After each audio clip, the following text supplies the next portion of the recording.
Hvala za besedo. Spoštovani gospod minister, v okviru večletnega finančnega okvira 2021 do 2027 so med drugimi prioritetnimi področji navedena tudi tista področja osredotočena na specifični cilj 9.1. Spodbujanje celostnega in vključujočega socialnega, gospodarskega in okoljskega razvoja, kulturne naravne dediščine, trajnostnega turizma in varnosti v mestnih območjih. V okviru specifičnega cilja se preko prostorskih pristopov predvideva naslavljanje urbanega razvoja in endogeno razvojno politiko v skladu s pripravljenimi trajnostnimi urbanimi strategijami in regionalnimi razvojnimi programi. Podpirali bi predvsem ukrepe iz sklopa urbane prenove, kot je na primer revitalizacija degradiranih urbanih območij. Navedeni ukrepi bodo prispevali k povečanju kakovosti, raznolikosti in dostopnosti urbanih vsebin, krepitvi kakovosti življenja v mestu, k oživljanju premalo izkoriščenih urbanih ambientov ter stanovanjskih sosesk ali pa degradiranih območij mest in večji aktivaciji občanov. Spoštovani minister, na tej točki me zanima, ali bodo lahko, seveda v skladu z prioritetami, ki jih je postavil Razvojni svet kohezijske regije Vzhodne Slovenije, zgoraj navedena sredstva v okviru specifičnega cilja 9.1 uporabljena za prepotrebno in že predolgo odlašano okoljsko sanacijo Celjske kotline.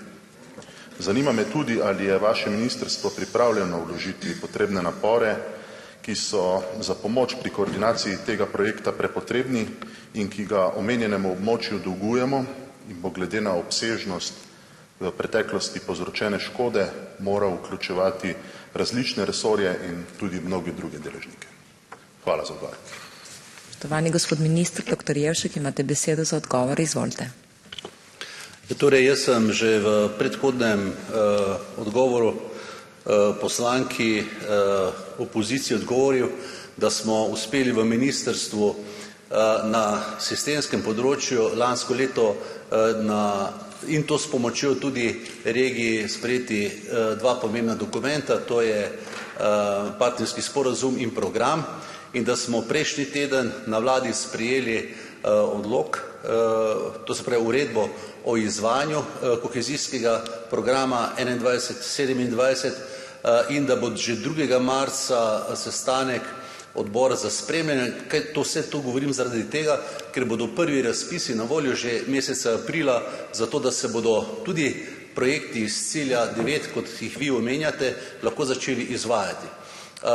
Mestna občina Celje je deležna sredstev med drugim tudi iz celostnih teritorialnih naložb, ki vsebujejo tudi programe, o katerih vi govorite, in je predvsem od mestne občine Celje odvisno, katere programe bo znotraj teh ciljev uvrstila v financiranje. Namreč ta dialog poteka po principu od spodaj navzgor in je od mestne občine odvisno, da uvrsti te programe v, mislim, da več kot 12 milijonov vredne projekte ali pa celo več, kot jih je mesto Celje pridobilo preko celostnih teritorialnih naložb.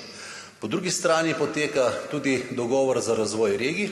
Po dogovoru za razvoj regij govorimo pa o regionalnih projektih, ki so vključeni tudi znotraj mestne občine Celje, če jih prepoznajo tudi ostali županje in župani, kjer bo financiranje prav tako steklo takoj v začetku,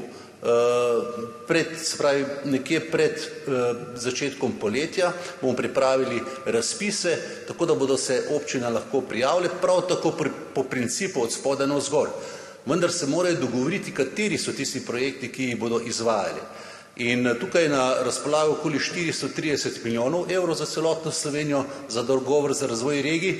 Obstajajo pa še mehanizmi, kot so Interreg mehanizmi, to se pravi Slovenija, Avstrija, Slovenija, Madžarska, Slovenija, Hrvaška, kjer se tudi občina Celje lahko prijavi za partnerji na drugi strani meje za tovrstne projekte, in ne nazadnje norveški mehanizem, kjer pogajanja še potekajo, in pa švicarski mehanizem v višini 16 milijonov švicarskih frankov za plitvo geotermijo in za solarno tehnologijo, kjer je prav tako možno, da se občine in podjetja prijavijo na te razpise.